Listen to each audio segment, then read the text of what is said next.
the time we became friends, I realized we are becoming very serious friends. Like the Yeah. friendship now, it was 40, then Best of 60, then friends. 80.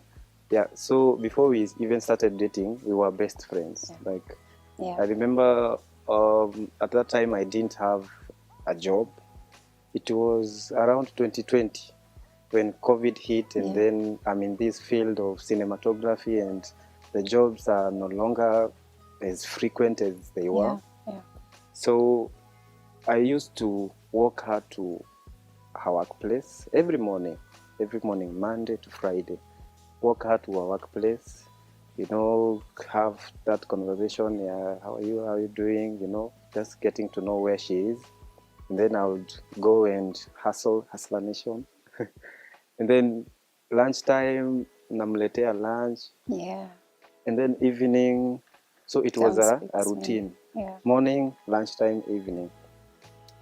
So after a while, after now, COVID, and then I think that's when you lost your job where she was working. I realized that this friendship is now becoming like it's the degrees zinapanda. And at that moment, I knew that I wanted to be with someone for the rest of my life, someone who is now her.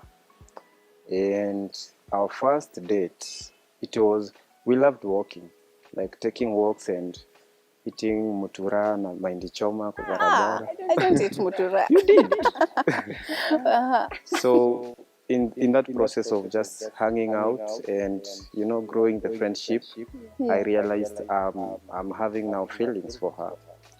And I think one day we were just taking a walk to a place we call EPZ. It's a very nice, cozy place. And I told her, I like you and I want to spend the rest of my life with you. Yeah. Yeah. And the answer was, let me think about it. And she took her time. Ooh, that was the longest 3 weeks of my life. You even remember it was 3 weeks. That's funny. Okay. With the dating thing, ours didn't happen like, we planned, got my number, we planned a date and everything. No, it didn't work out like that. As he has said, we were friends. So we were around each other's space so much. So it didn't feel like we needed to plan for a date at that point. And then for me, I was from a very toxic relationship before him. So even in this duration, I was nursing some pettiness and healing, all these things that happens with a breakup. So for us, we were, I guess, for a date, I'll say we were intentional about spending time together. So we used to take the walks, as he said. We used to vitu kidogo, we'll go out and eat out, busy ya chipo. Yeah, we'll go take chipo, soda baridi, chill and talk. Yeah, so for us it was the smallest of the details because we were almost always together. Yeah. As I said, I knew what I wanted. I didn't want a girlfriend. I had relationships before. They did go as I had planned. So when I was approaching her and having this conversation of, in that process of dating, I knew that I'm looking for a wife, not a girlfriend, not a friend with benefit. I knew it was a wife. So me, I shoot my shot. Yeah, that's true, by the way. I used to get shocked, like, how are you this sure? You don't even know me that much. Now, my previous relationship, I dated that guy for almost 5 years, 6 years. So meeting him and it's barely 6 months, and you're like, I want to marry you. I'm like, you're crazy. I couldn't buy into the idea of how sure and how certain he was.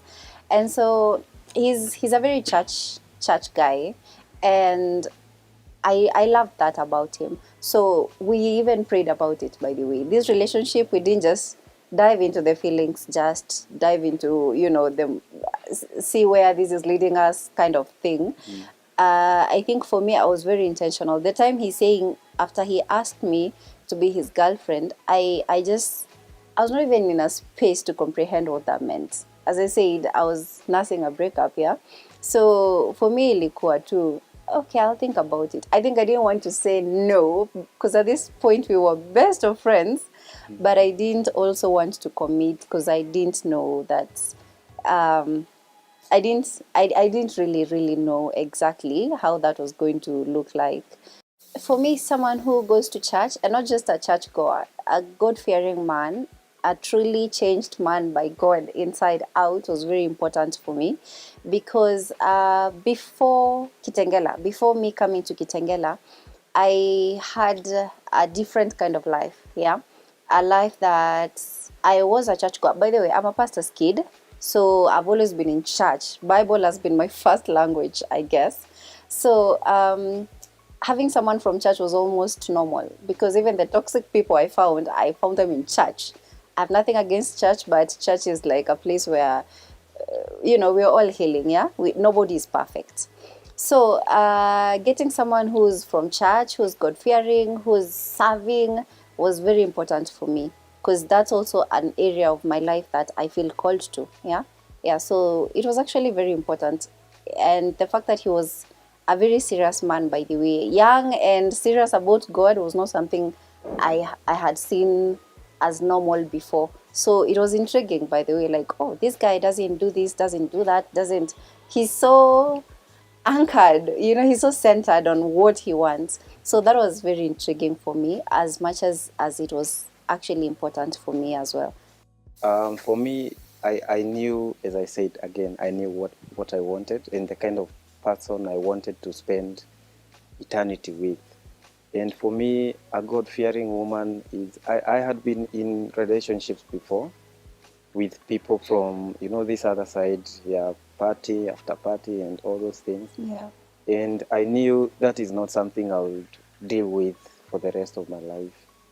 So for me, a God-fearing woman and an assertive woman and someone who is focused, yeah, on progress and all these things, it was my number one priority.